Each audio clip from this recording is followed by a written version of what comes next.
તું તારા દિલનો દીવો તું તારા દિલનો દીવો થા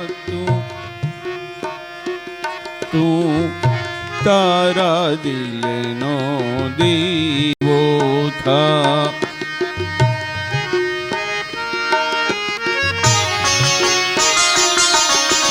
તું તારા દિલનો દીવો થા તું તારા દિલનો દીવો થા કાચી માટીનું કોડિયું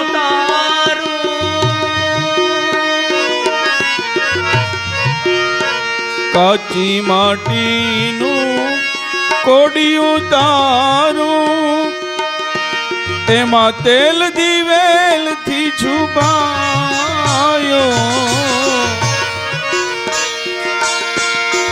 નાની શીસળી એમાં અડી નાની શીસળી અડી પછી પ્રગટ છે રંગ માયા તું તારા દિલનો દીવો થા તું તારા દિલનો દીવો કાચી માટીનું કોડિયું તારું તેલ દિવેલ છુપાયા નાની સી સળી અડી ના અડી માયા નામની બાકર અને એક સળી અડી આપણે કહીને કામ ક્રોધ લોભ મોહ મમતા માયા રાગ દ્વેષ ઈર્ષ્યા આ માયા નામની બાકર છે ને એક સળી જો અડી એટલે કોઈની હરખાઈ નહીં ગણાય તો એમ કહે કે અમારા ગુરુ છે ને ગુરુ એ બહુ મહાન છે પણ ગુરુના ઘરનો દીવો છે કેવી રીતે કે આભમાં સૂરજ ચંદ્ર ને તારા કુંજે તેને પૂંજે છે રાયા આ તનનો તારો દીવો પેટાવશે આ તનનો તારો દીવો પેટાવશે તુજ વીણ સર્વ છે પરાયા તું તારા દિલનો દીવો થા તું તારા દિલનો દીવો થા. હા, દિવસ ઉગે અને જો આપણો ઓરડો બંધ હોય તો આપણને સૂર્યનારાયણનો લાભ મળે નહીં. શાસ્ત્રો છે, ગુરુ છે, પણ આપણે ન સમજતા હોય તો શું કરીએ ભલા? હે, તું વીણ સર્વ છે પરાયા.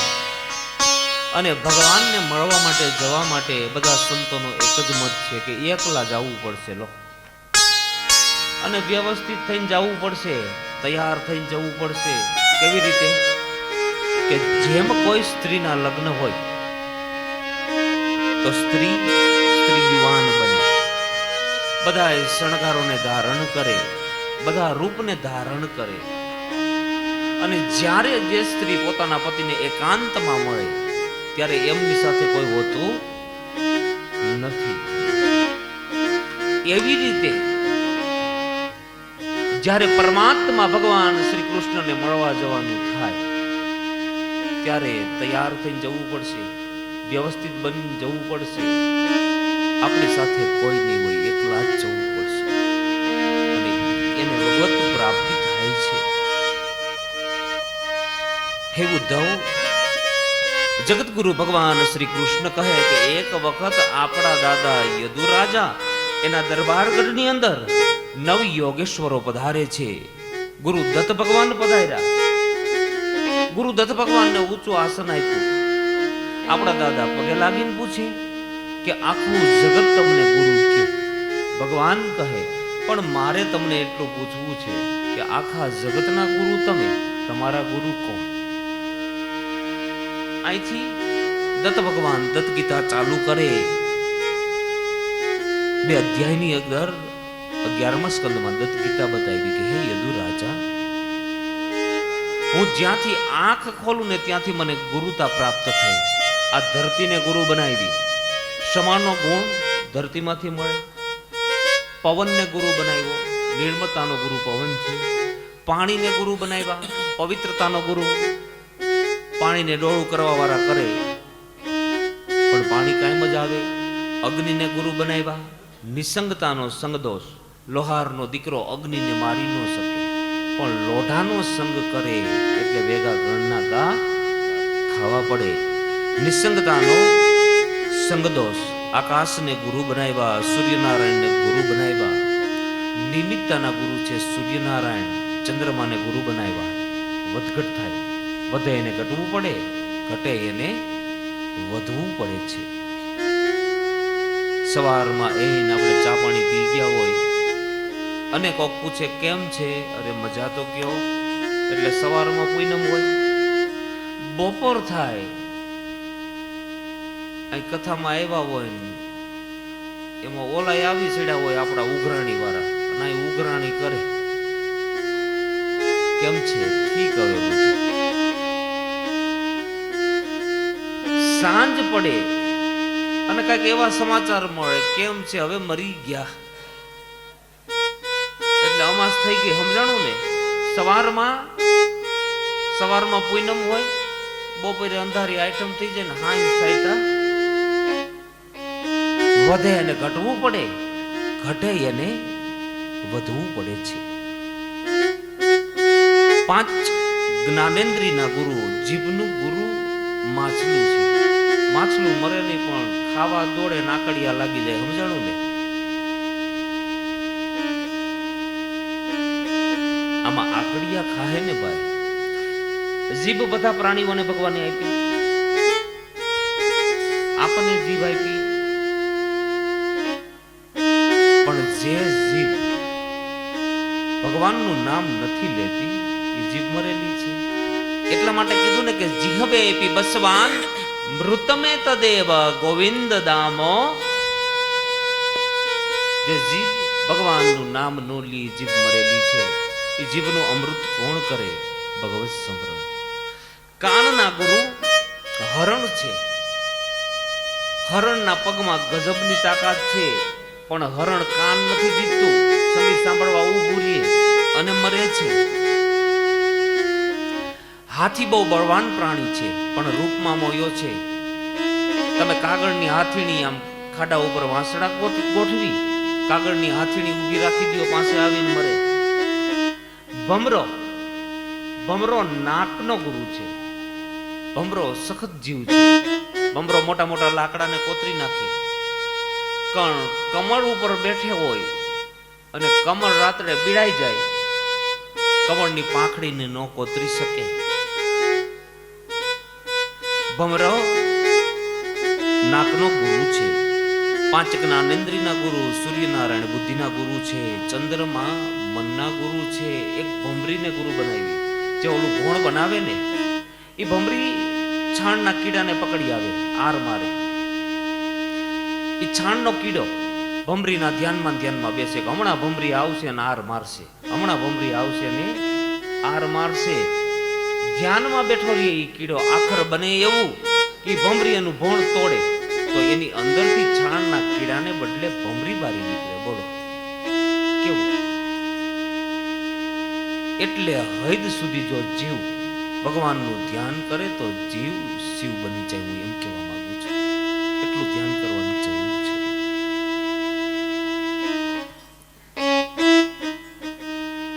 સાવધાન. ત્યાર પછી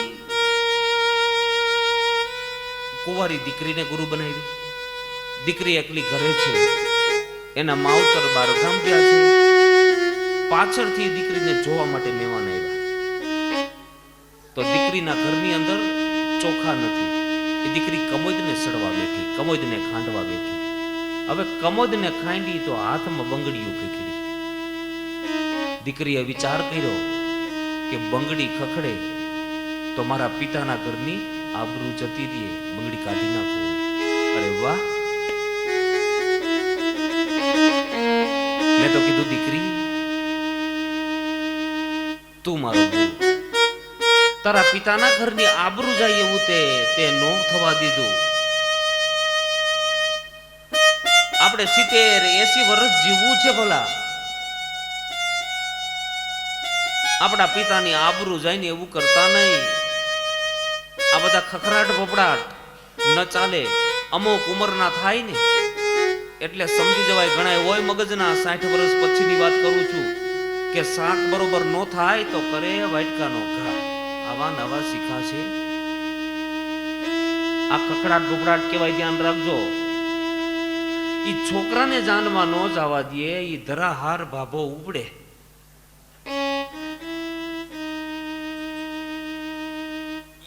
અમુક સમયે અમુક જગ્યાએ આપણે સારા ન લાગે, હું એમ કહેવા માંગુ છું. હા, 24માં ગુરુ છે મધમાખીઓ. ટીપુ ટીપુ કરીને ભેગું કરે. એ કીડીનો માલ કોણ ખાઈ જાય? કહેવત છે હો. કોણ ખાય? તેતર. એ મધમાખીઓ ટીપુ ટીપુ કરીને ભેગું કરે.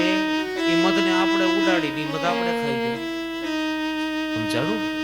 આ તો આથે વાપરું એટલું, બાકી કીડીનો માલ તેતર ખાઈ જાય છે. આ 24 ગુરુની કથા છે. આ બાજુ સુખદેવજી બાબા વર્ણન કરે કે ભગવાન શ્રી કૃષ્ણ 125 વર્ષના રહે, કોઈને મુલાકાત આપે નહીં. કુટુંબ બહુ દુઃખી થયું છે. ધન સંપત્તિ ઐશ્વર્યમાંથી સુખ ન મળ્યું. બધા દુઃખી છે. તો કુટુંબ હોય ને 5 ડાયા હોય. આપણે બધા દુઃખી છીએ તો હાલો ને ભગવાન કૃષ્ણને જઈને પૂછી. ભગવાનની પાસે આવ્યા, હાથ જોડીને કીધું, કૃષ્ણ આ આપણા કુટુંબની દશા તો જુઓ. આપણા કુટુંબને શું થઈ ગયું છે? ભગવાને કીધું, હા ઓ ભાઈ, આપણા કુટુંબમાં તકલીફ તો છે જ. કેમ કે વાસ્તવિકતાનો સ્વીકાર કરવામાં વાંધો શું? ભગવાન ધારે તો ભૂલ કાઢી શકતા હતા કે જેટલા કુસંગ હોય એ બધા તમારામાં છે, અને પાછી સુખની અપેક્ષા રાખો છો. ભગવાન ભૂલ નથી કાઢતા. નથી. આપણે ભાઈઓ રીસાણા હોય તો સમજાવવા જાય, મનાવવા જાય ને પછી ભૂલ કાઢે. ભૂલ નહીં કાઢો ક્યારેય કોઈની. કોઈની ક્યારેય ભૂલ ન કઢાય. ભગવાન કહે, ભાઈઓ, એક વખત મેં નારદજીની પાસેથી સાંભળ્યું છે કે જેના કુટુંબની અંદર પિતૃદોષ હોય એનું કુટુંબ દુઃખી બહુ થાય. પિતૃદોષ હોય તો ચાલો આપણે નારાયણ બલિ કરી નાખીએ. ચાલો આપણે ખર્ચો કરી નાખીએ. આજે માણસ ખર્ચો કરવામાં જ હિંમતો છે. યાદ રાખજો, આજે માણસ શ્રદ્ધાથી કોઈ કર્મ નથી કરતો. જેના ઘરની અંદર રૂપિયા પડ્યા હોય ને એ પ્રભાસ પાટણ જઈને નારાયણ બલિ કરી આવે, ગયાજી જઈને કરી આવે. રૂપિયા વાળાને સત્કર્મ કરતા કરાવતા વાર નથી લાગતી. યાદ રાખજો કે લક્ષ્મીના જોરે ક્યારેય નારાયણ બલિ નહીં કરો. તમે નારાયણ બલિ કરો ને તો નારાયણના જોરે કરો. છે બે ભેગા, લક્ષ્મી અને નારાયણ. અને બ્રાહ્મણ તમારી ઘરે આવે ને નારાયણ બલિ કરવા, ત્યારે મંત્ર સાંભળ્યા તમે ક્યારે? ત્યાં આવીને આખો દિવસ બોલે. શું બોલે? નારાયણ બલિનો શ્લોક બોલું.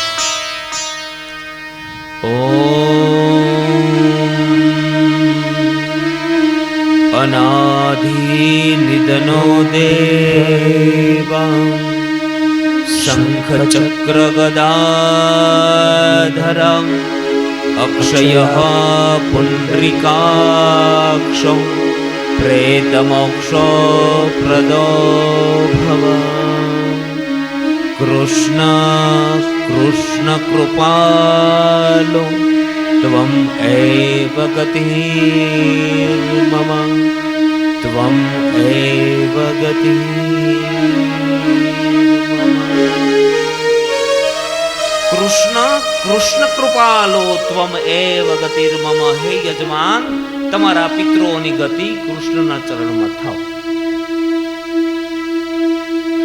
આવું બ્રાહ્મણ આખો દિવસ બોલે અને આજ ઇનાઈ શ્રી કૃષ્ણ શ્રાદ્ધ કરવાનું કહે છે.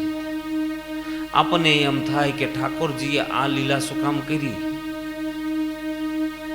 તો જગત આખાના પિતૃઓ ભગવાનને મળવા આવ્યા, યાદવોના નહીં, જગત આખાના.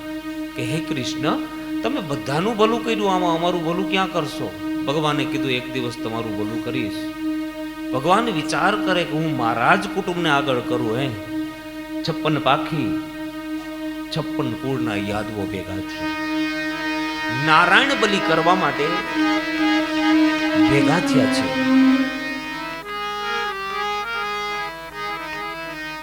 આજે માણસ આનંદથી કોઈ દિવસ પિતૃને યાદ નથી કરતો.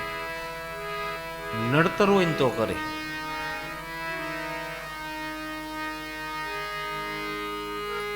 હું તો એમ કહું કે તમને ભગવાને જો સુખી કર્યા હોય ને, સુખી,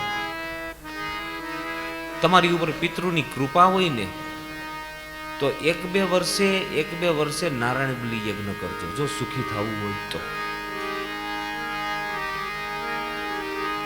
પણ આનંદથી માણસ ન કરે, નડે ત્યારે કરે. અને આ નડે, હું કયો છો તમે? હું નથી માનતો નડે. પિતૃઓ નડે હોય કઈ, પ્રેત નડે, પિતૃઓ નો નડે. પ્રેત અલગ છે, પિતૃઓ અલગ નથી. ઘણાય તો એમ કહે, પિતૃ આવ્યા હોય ને પિંડમાં, ભાઈ સાહેબ હવે અમને નડતા નહીં.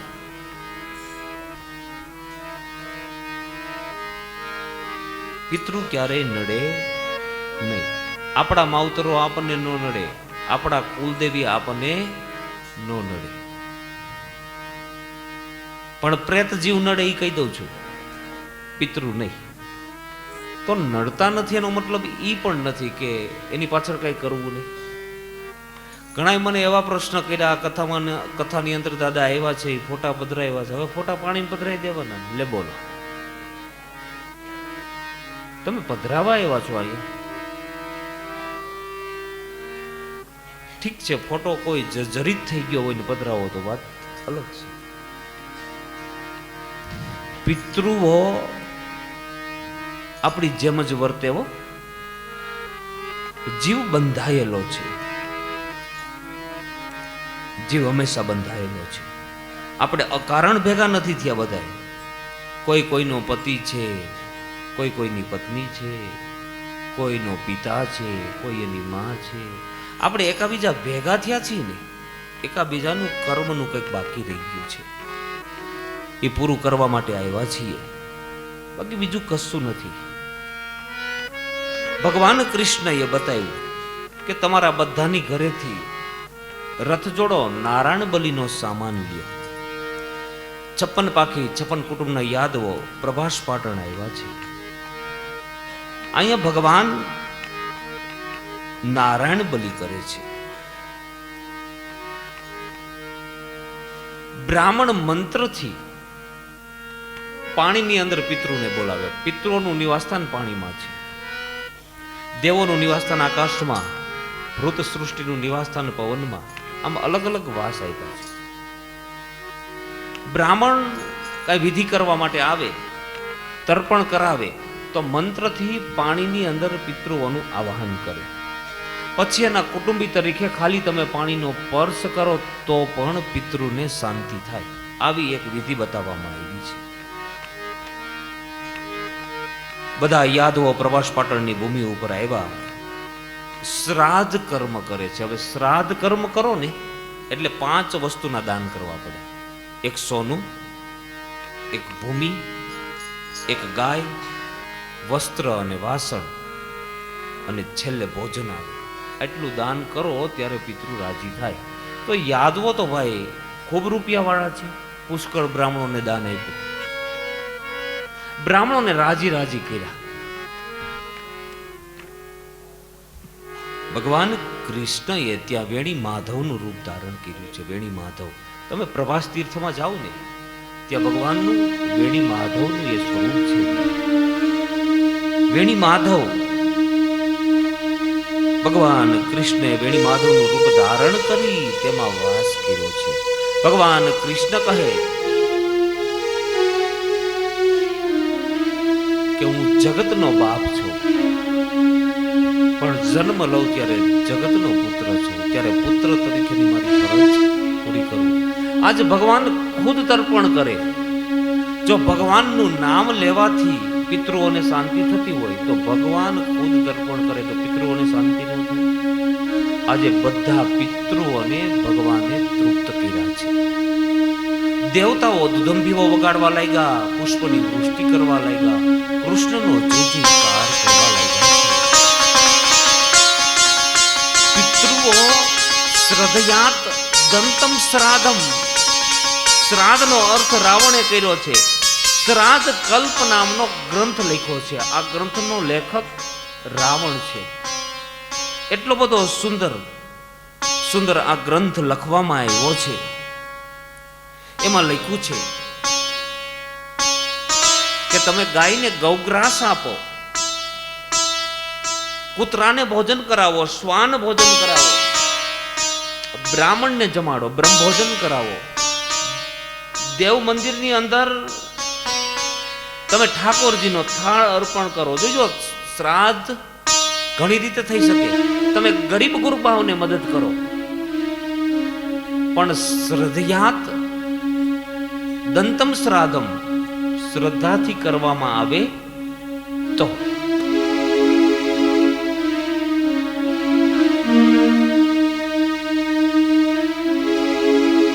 એક ગામમાં મારા મિત્ર રહે અને ભાદરવો મહિનો હતો.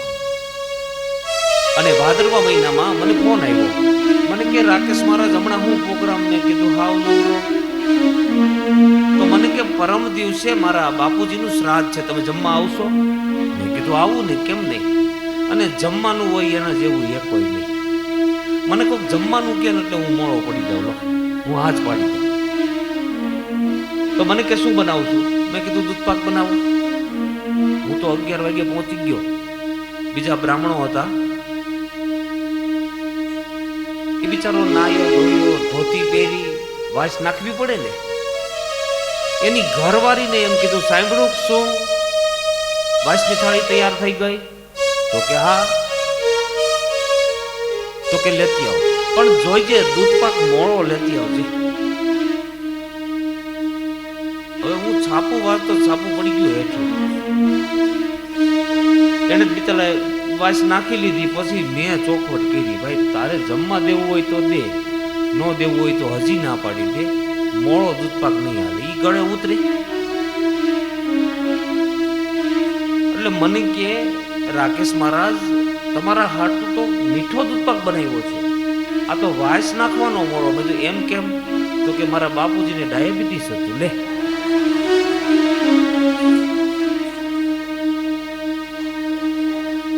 મેં કીધું ભલા માણસ, તારા બાપુ જીવતા તો પેલો દૂધપાક ખાઈ નથી ગયા, હવે કાગડાઓ તો ખવરાય. આ કાગડો ઈ પિતૃ નથી, કહી દઉં. કાગડો ઈ પિતૃ નથી. ઘણા વાસ નાખે ને આમ વાસ, પણ બાપા આવ્યા નહીં. પેલા બાપા જીવતા તો કાગડા જેવા હતા, ગુજરી ગયા પછી કાગડો જ થયા. કાગડો ઈ કવ્યવાહ કીધા છે. અગ્નિ છે ને, અગ્નિ ઈ હવ્યવાહ છે. તમે કાગડાને નાખો ને, કાગડાને ખવડાવો તો એ પિતૃ સુધી પહોંચે એવી માન્યતા છે. તમે અગ્નિની અંદર નાખો, અગ્નિમાં હોમો તો એ દેવતાઓ સુધી પહોંચે છે. કાગડો એ પિતૃ નથી. બીજું એક રસ્તો બતાવું કે જેના કુટુંબની અંદર 16 શ્રાદ્ધ ન ખાતા હોય, એના કુટુંબની અંદર કોઈ અપ્રજ ન રહે, પ્રજાહીન ન રહે. સંતાન થાય જ, પણ જો શ્રદ્ધાથી કરો તો. 16 શ્રાદ્ધ. આપણી ઘરે સંતાન થાય ને, સંતાન તો દેવતાઓ જ્યારે રાજી થાય એ આપણા પિતૃઓને પૂછે, તમારા કુટુંબમાં સંતાન આપી? ઈ એમ કે હા આપો, તો કરો આ ફોર્મમાં સહી, પછી આપણી ઘરે સંતાન થાય છે. યાદ રાખજો. પેલા સંતાનના નિવેદ હોય કે ન હોય? તમારા બોમ્બેમાં એવું કરે કે નહીં? હોય ને. જેને શું કહેવાય? કર કર કર કરીએ આપણે, જેને ટેક્સ કહેવામાં આવે. આપણે આપણા પિતૃઓને, દેવતાઓને કર ભરીએ છીએ. ટૂંકમાં આજે અમારે આ મહિલા મંડળે કથા કરી. આજ તો બહુ ટાઈમ નથી મારી પાસે.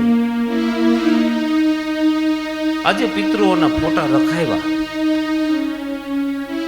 જે જેણે ફોટા મૂક્યા છે, જે જેણે ભાવથી પૂજા કરી છે, આજ એના પિતૃઓ રાજી થયા હશે, તૃપ્ત થયા હશે. હું એમ કહેવા માંગુ છું. પિતૃ કર્મ શું કામ ફરજિયાત છે? કે આપણે જે સંપત્તિ ભોગવી રહ્યા છે, એ સંપત્તિ એક દિવસ એમ કહેતા હતા મારી છે, આજે આપણે એમ કહી છીએ મારી છે. આપણે ઉપર જતા રહેશું, આપણા છોકરા એમ કહેવાના કામ મારું છે. જીવ બંધાય છે. તમારી પાસે 5 લાખ રૂપિયા પીડ્યા હોય, તમે બેંકમાં મૂકી આવો તો બેંક વ્યાજ આપે કે ન આપે? આપે ને વ્યાજ. તો તમારા વડવાઓ આ સંપત્તિ દઈને તમને જતા રહ્યા, તો એને યાદ કરવાના કે નહીં?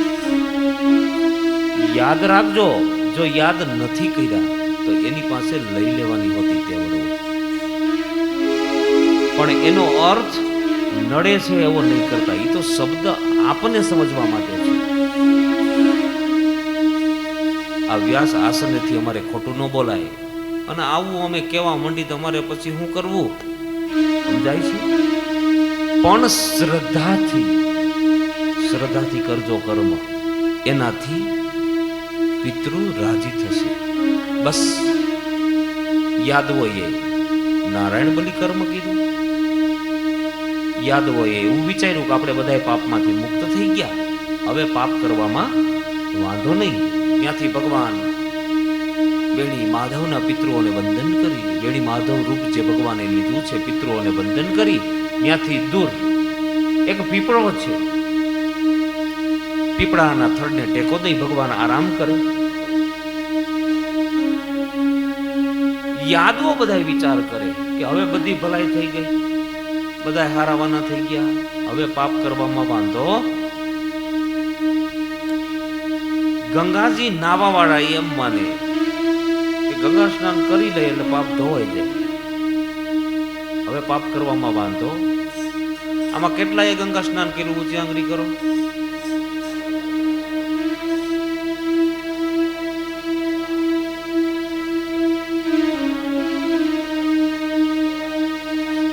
ચાર 5 જણાએ નથી કર્યું, મૂકી દે.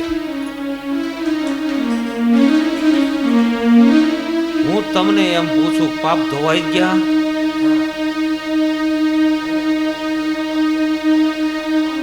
ધોવાઈ ગયા છે પાપ? આ ગંગાજી છે એ પાપ ધોવાની નોકરાણી છે?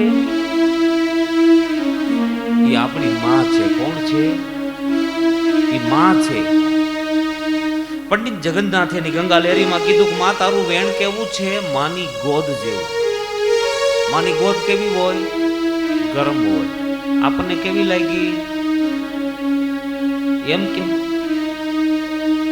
આપણે પાપ બહુ કર્યા હોય, પછી ગંગા કાંઠે જાય ને એને એમ થાય ઓહો હો, આ ક્યાં આવી? અહીંયા આ ક્યાં આવ્યો? નથી કેતા ફલાણાને ભાડી ઠરી ગયા. દોસ્ત, તારે ત્યાં જવાની જરૂર નથી. યાદ રાખો, ગંગા ઈ કોઈ પાણી નથી, ગાય ઈ કોઈ પશુ નથી, ગણપતિ, ગોવિંદ, ગીતા, આ 5 ગંગા હિન્દુસ્તાનની દેન છે. આનાથી મોટું કોઈ છે જ નહીં. એમાં ગંગાજી પણ આવી જાય. હવે પાપ કોના ધોવાય? સ્નાન કરતા પહેલા પગે લાગે કે માતાજી, જાણતા અજાણતા જે મેં કર્યું હોય ઈ, પણ હવેથી હું ગુજરી જાઉં ત્યાં સુધી ખોટું નહીં કરું. ખોટા રસ્તે જવા દેતી નહીં માં. એના કદાચ પાપ ધોવાઈ જાય. એના ધોવાઈ જાય. ઈ પાપ ધોવાઈ જાય. આ બાજુ યાદવો, હવે બધી ભલાઈ થઈ ગઈ. હવે મદિરા પાન કરવામાં વાંધો.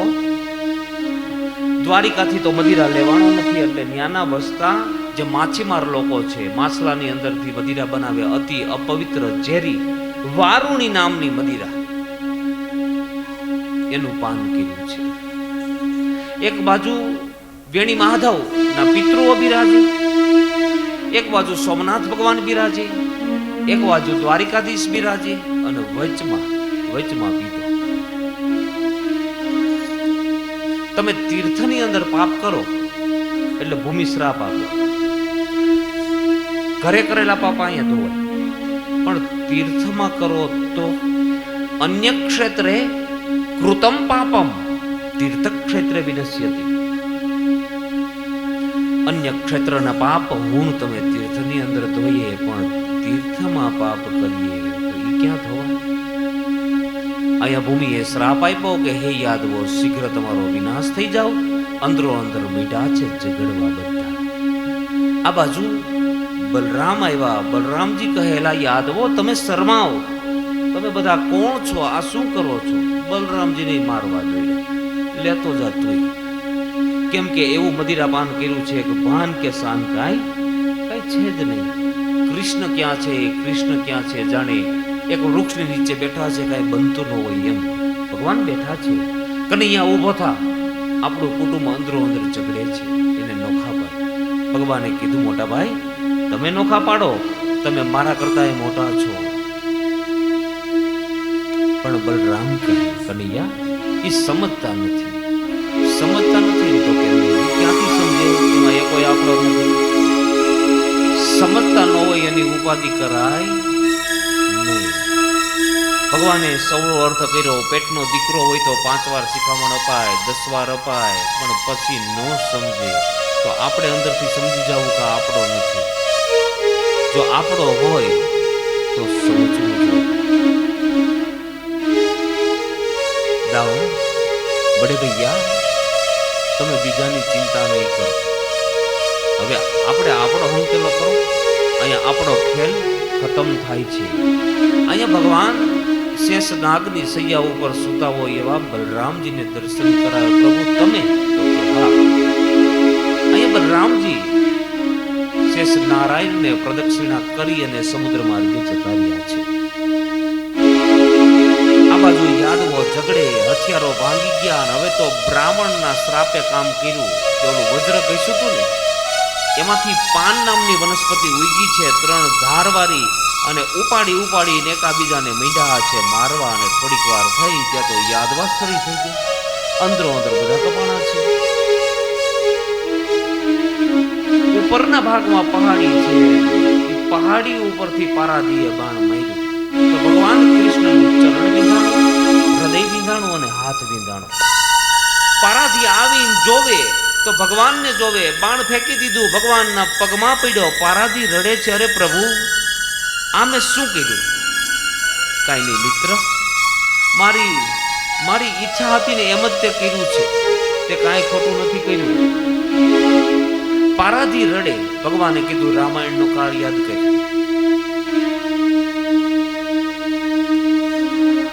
તું વાલી નામનો વાનર અને હું રામ, 7 તાળ આડા ઉભા રહીને મેં તને બાણ માર્યું. બાણ તને લાગ્યું, તું પડ્યો, તું વિદ્વાન. તે મને બહુ પ્રશ્ન કર્યા કે રામ મને શા માટે માર્યો? ત્યારે હું કાંઈ જવાબ નહોતો આપી શક્યો, મૌન થઈ ગયો હતો. મેં તને કીધું તું હાલ બેઠો કરવું, તે ના પાડી. કે રામના હાથે મોત મળે તો બીજાના હાથે શું કામ મરવું? આજ ઈનો ઈ રામ, અત્યારે હું કૃષ્ણ છું, અને ઈનો ઈ તું અત્યારે પારાદી છો. તારું બાણ ખાય અને હું ગૌલોકમાં જાઉં છું. અહીંયા ભગવાનનો દારૂક નામનો સારથી આવ્યો. અરે પ્રભુ, આ શું થઈ ગયું? ચાલો ઊભા થાવ, સારવાર કરાવું કે નહીં? સારવાર નો, જેના ભાગ્યમાં જે સમયે જે લખ્યું તેના તે સમયે તે થવાનું છૂટકો જ નથી. દારૂક, અત્યારે તું દ્વારિકા જા. દ્વારિકાની અંદર જઈને કહી દે કે અર્જુન આવી રહ્યો છે. જે ગોપીઓને સતી થવું હોય એની વ્યવસ્થા કરી દો. બાકીની ગોપીઓ અર્જુન ભેગી હાલતી થઈ જાય. ત્યાં દ્વારિકા જેવું કઈ રહેશે નહીં. દારૂક કહે, પ્રભુ મને અત્યાર સુધી ભેગો રાખ્યો ને હવે કેમ જુદો પાડો છો? મિત્ર, તારે આટલી સેવા કરવાની બાકી રહી ગઈ છે. આ બાજુ અર્જુન આવ્યો, દ્વારિકાને ખાલી કરીને હાલ્યો જાય તો રસ્તામાં પિંઢારા આવ્યો. પિંઢારાની અંદર ગોપીઓને મીડા છે લૂંટારાઓ લૂંટવા. અર્જુને પડકારો કર્યો કે હું ગાંડી ઉધાર અર્જુન. ઓલા કાંઈ સાંભળતા નથી. મીંડા છે લૂંટવા. આપણામાં એક દમો બની ગયો, સમય બલવાન હે નહીં પુરુષ બલવાન. કાબે અર્જુન લૂંટ્યો એહી ધનુષ ને એહી બાણ. એ દેવતાઓ ડરતા હતા એ બાણથી. આજ ઓલા લૂંટારાઓ ડરતા નથી. એ જગ્યા ઉપર ધરતી ફાટી અને ગોપી તળાવ બની ગયું છે. ભગવાન એકલા જ પીપળાના વૃક્ષથી એટલું સમજો કે મરવા ટાઈમે આપણું કોઈ નથી, કોઈ મદદ ન કરે. આમાં કોઈ ખરાબ ધંધા કરતા હોય, સારા ધંધા કરતા હોય તો ઘરવાળીને પૂછજો કે આમાં તારો અડધો ભાગ ના પાડશે. તમારા કર્યા વાલિયા લૂંટારાને કહી દીધું તું, લો તમારા કર્યા. નહીતર લગ્ન થાય ને ગોર બાપા કેવું પાકું કરે, છેડા છેડી બાંધે. એને એમ થાય કે હજી નોખા પડશે, હસ્તમેળાપ કરે. એમ થાય હજી નોખા પડશે, વળમાળા નાખે ડોકમાં. ત્રણ કનેક્શન કરે. તોય કોઈ પતિ પત્ની હારી ગયા. કોઈ એમ કીધું તમારા પપ્પા જવાના થયા હતા તો મેં કીધું હું તો બેહે એક પર ખૂણામાં 15 દિન પછી ઈના લાડવા દાબે. સમજાણું ને? એકલા આવ્યા છે અને એકલા જવાનું છે. આમાં કોઈ મદદ નહીં કરે. એકલા જ આવ્યા જીવડા, એકલા જવાના. સાથી વિના સંગી વિના એકલા જવાના. એકલા જવાના, એકલા જવાના. એકલા જ આવ્યા જીવડા, એકલા જવાના. સાથી વિના સંગી વિના એકલા જવાના. એકલા જવાના, એકલા જવાના. એકલા આવ્યા છે, એકલા જવાનું. પેલા જીવડા ખાવા પીવામાં તે કેવી જમાવટ કરી. ખાવા રે પીવામાં તે તો બહુ મજા માણી. મારું ને તારું એમાં આયુષ્યને ગુમાવી દીધું.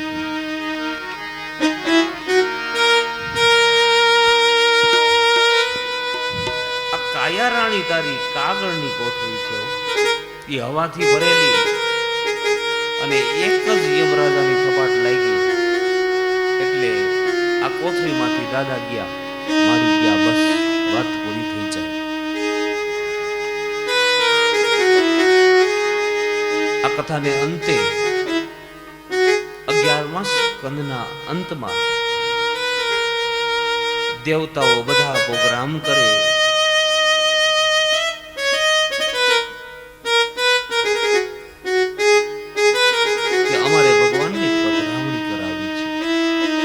કોઈ એમ કહે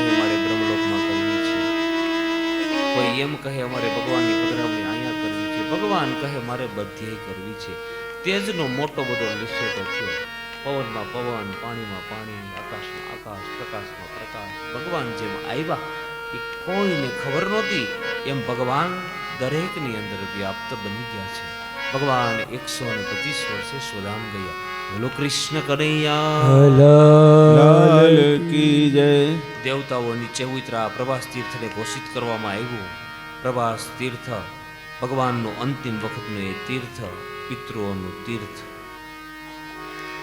અહીંયા 12મા સ્કંદનો પ્રારંભ થાય અને પરીક્ષિત રાજા પ્રશ્ન કરે, મારા ગયા પછી રાજા કેવો આવશે વર્ણવો, મારા ગયા પછી કલયુગ કેવો આવશે વર્ણવો, અને કાળ એટલે શું? સુખદેવજી મહારાજ હસવા લાગ્યા કે ભલા માણસ તારે ગુજરી જવાનું છે તો ગુજરી જાને. કાળ એટલે કાળ. આપણું નો હાલે એ દુકાળ, આપણું હાલે કાળમાં કોનું હાલે? હે રાજન, તે મને પ્રશ્ન પૂછ્યો ને તો તને સર્પડંખ થશે. તારો દીકરો જન્મ જઈ સર્પ મેઘ નામનો યજ્ઞ કરશે. તારા દીકરાને એટલું બધું પાપ લાગી જશે કે પાતાળની અંદરથી કોઈ આસ્તિક નામનો બ્રાહ્મણ આવી આ યજ્ઞ બંધ કરાવશે, પણ બંધ થાય એની પહેલા તો બહુ પાપ લાગી ગયો હશે. પછી તારો દીકરો ભગવાન વેદવ્યાસની પાસે કથા સાંભળવા બેસશે. એ કથાનું નામ છે દેવી ભાગવત. માતાઓ અને વડીલો ક્યારેક ટાઈમ મળે ને તો દેવી ભાગવતની કથા સાંભળજો. દેવી ભાગવતની કથા એવી છે કે માણસના ગમે એવા પાપ હોય ને પાપને ધોઈ નાખે. દેવી ભાગવતની કથા એક જ કુટુંબમાંથી ઊભી થયેલ બંને કથા. અહીંયા બાપ દીકરો શ્રોતા છે તો અહીંયા બાપ દીકરો વક્તા છે. હે પરીક્ષિત રાજા, પછી તારો પૂર્વ વંશ નબળો પડશે. મગધના રાજાનું રાજ આવશે, મગધના રાજાઓ પણ નબળા પડશે. પછી નાગવંશ આવશે હિન્દુસ્તાનમાં. નાગ પ્રજા પણ નિષ્ફળ જશે. અષ્ટનંદાહા 8 નંદ રાજાઓ થશે. 8 નંદ રાજા, એમાં છેલ્લો ધન રાજા ધનનંદ, એને કોઈ ચંદ્રગુપ્ત નામનો રાજા આવીને મારશે અને રાજ કરશે. પંચગુપ્ત રાજાઓ થશે. આપણા રૂપિયાની ઉપર સિંહનું મોરું બનાવવામાં આવે છે, બનાવવા વાળો પંચગુપ્ત. ગુપ્ત રાજાઓ જ્યારે ખલાસ થાય પછી ક્ષત્રિયો આવશે. ક્ષત્રિયો એટલે ક્ષત્રિયો આ રાજધાની હસ્તિનાપુરથી બદલાવીને ઉજ્જૈન બનાવશે. 92 લાખ માળવાની રચના થશે. આવું વર્ણન 12મા સ્કંદમાં બતાવવામાં આવ્યું. ક્ષત્રિયો પણ અંદરો અંદર લડનારા, કલેશ કરનારા, ઝઘડનારા, પરિણામે નબળા પડશે. તતો અષ્ટ યવના 8 મુસલમાન રાજાઓનું રાજ આવશે. મુસલમાનો પણ અંદરો અંદર ઝઘડનારા, કલેશ કરનારા, પરિણામે નબળા પડશે. તતો 10 ગોરંડા 10 ગોરા લોકોનું રાજ આવશે. અને ગોરા લોકો પૂરા થાય પછી એક રાજ એવું આવશે કે પહેરે એની ટોપી, બાંધે એની તલવાર. મને એમ લાગે રાજ અત્યારે હાલે છે 49 મત મળે એ ઘરે બીઓ જાય, 50 મત મળે ખુરશી પકડી લે. સાવધાન, પાપ એટલું બધું વધી જશે કે 7 વખત વાવો અને એકવાર લણો એવા દુકાળ પડશે. મીઠું પાણી પીવા નહીં મળે. ચારે બાજુ પાપાચાર વધી જશે. અને છેલ્લે તો કલયુગના વર્ણનમાં એવું લખ્યું છે કે માણસની ઉંમર 32 જ વર્ષની થઈ જશે. લો, તમે 32 વર્ષ જીવો ને એટલે પૂરું.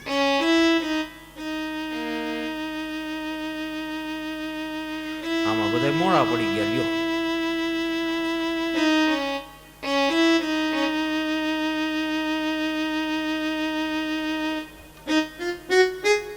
હજી વાર છે હો, તમે તમારે મૂંઝાતા નહીં.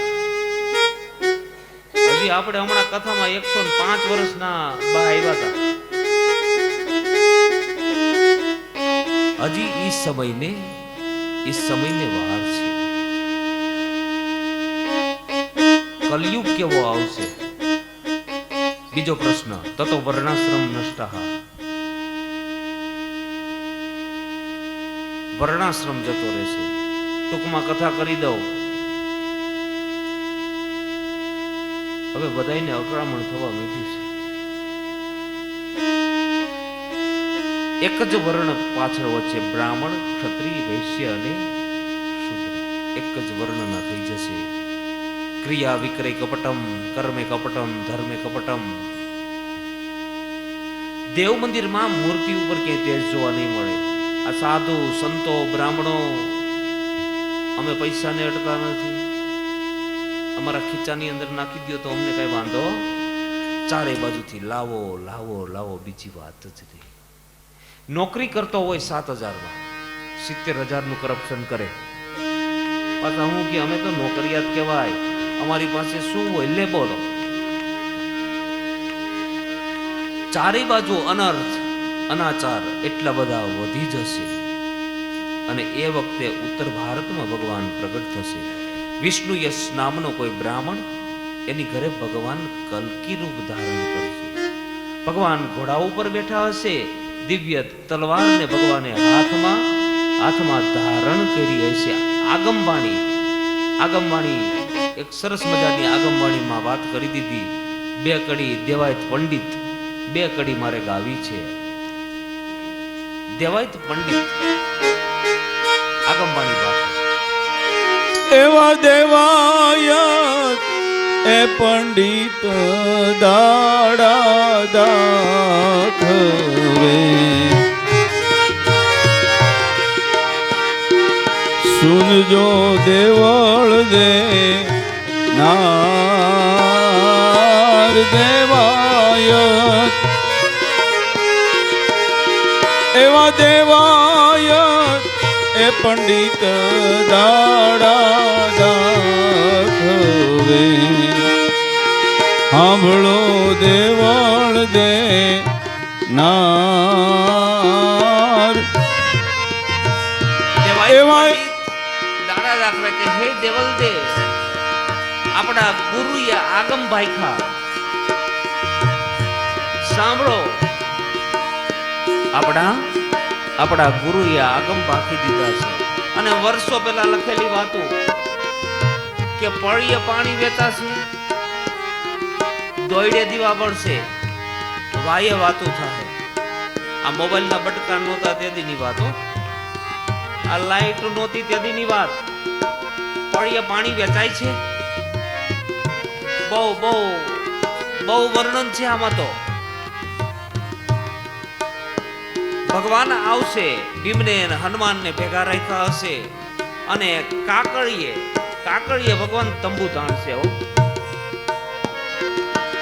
એવા કાંકરીએ તળાવે તંબુ તાણશે રે, 100 ગામની સીમ. એવી રૂડી રે દિશે રે એ રળિયામણી રે, એની વેળા અર્જુન ભીમ. દેવાયત એવા દેવાયત એ પંડિત દાડા દાખવે. સુખદેવજી મહારાજ કહે કે રાજન, તે મને ત્રીજો પ્રશ્ન પૂછ્યો, કાળ એટલે શું? તો કાળ એટલે સમય થઈ જાય એટલે વાત પૂરી. ગાડી હાઈલી જાતી હોય, આપણું સ્ટેશન આવેલા આપણે ઉતરી જવાનું, ડબ્બો પીડ્યો રહીએ. કાળ એટલે સમય. આ બાજુ પરીક્ષિત રાજાનો જીવ બ્રહ્મરંધ્રની અંદર ચડવા લાગ્યો છે. હરિ ઓમ તત્સત ના ધ્યાનમાં લાગી ગયો છે. સુખદેવજી બાબાએ વિચાર કર્યો કે આ કાચો નથી ને, જરાક પરીક્ષા કરી લઉં. એલા પરીક્ષિત રાજા, તારી હસ્તિનાપુર નગરી ભડકે માંડી બળવા. હરે મુરારી. એલા પરીક્ષિત રાજા, તારી રાણી, તારા બાળકો બધું ભડકે બળે. હરે મુરારી. સુખદેવજી મહારાજે આશીર્વચન આપી ત્યાંથી નીકળ્યા છે. હવે તક્ષક નામનો સર્પ ડંખ મારવા માટે આવે. એને રસ્તામાં કૌશિક નામનો બ્રાહ્મણ મળે. એ પૂછે કે ક્યાં જાય છે ભાઈ? મેં એવું સાંભળ્યું છે કે પરીક્ષિત રાજાને તક્ષક નામનો સર્પ ડંખ મારવાનો છે, તેને ઉતારવા જાઉં છું. ઓલો તક્ષક કહે, તક્ષક ઈ કોઈ સાપોલિયું નથી, એને કરડવું ન પડે, ઈ ફૂંક મારે તો એ ડુંગરાના ડુંગરા બાળી નાખે. આ કૌશિક નામનો બ્રાહ્મણ કહે, આ તો તક્ષક કરડે છે, એનો બાપ શેષ નારાયણ કહી ને તો ઉતારી દો. કેમ? તો કે હા, મોટો બધો એક વડલો ઊભો છે, ફૂંક મારીને બાળી નાખ્યો, પ્લાન કરી દેવું. આ કૌશિક બ્રાહ્મણે હાથમાં પાણીની આંજળી લીધી, મંત્ર ભણ્યો અને આંજળી છાંટી વડલો બેઠો થયો. અને તક્ષકને ક્રોધ ચડ્યો કે તમારા બ્રાહ્મણોમાં હંપ છે. એક બ્રાહ્મણ શ્રાપ આપે અને બીજો બ્રાહ્મણ, એકના શ્રાપથી હું કરડવા જાઉં, બીજો ઉતારવા જાય. જાઓ, કલયુગમાં ભીખ માગશો ને ત્યારે માંડવાન પૂરું થશે. બ્રાહ્મણને સર્પ ઉતારવાની વિદ્યા કોઈ દિવસ નહીં ચડે. આ બાજુ તક્ષક નાગ ગંગા કિનારે આવે. 7 જ વર્ષના બ્રાહ્મણ બાલકનું રૂપ લીધેલું છે. અહીંયા આવી અને પરીક્ષિત રાજાના ચરણની રજને લઈને માથે ચડાવે છે. જો કાળ વંદન કરે, જીવન એવું જીવાય કે કાળ વંદન કરે. અમારે અમરેલીની અંદર મોરદાસ બાપુ થઈ ગયા, ગુજરી ગયા પછી 6 મહિના જીવાતા. જીવતા જગત્યું કર્યું. શું કામ? કાળ વંદન કરે. મીરાબાઈએ ઝેર પીધું, મીરાબાઈ મરી નહીં. શું કામ? કાળ વંદન કરે. અને આપણને જરાક ડોક્ટર એમ કે હવે જવાના થયા છો ની હા ચડી ગયો વાત પૂરી. માતાઓ અને વડીલો છેલ્લે એક જ શબ્દ કહું છું કે આ કથામાંથી કાંઈક યાદી ઘરે લેતા જાયજો. હું એવો ઉપદેશ નહીં કરું તમે કૃષ્ણને માનો, રામને માનો, પણ કોકને માનજો અને 5 માળા ઘરે જઈને ફેરવજો, આટલું કરજો. હું એમ કહેવા માંગુ છું. આ યાદી લેતા જાયજો બસ.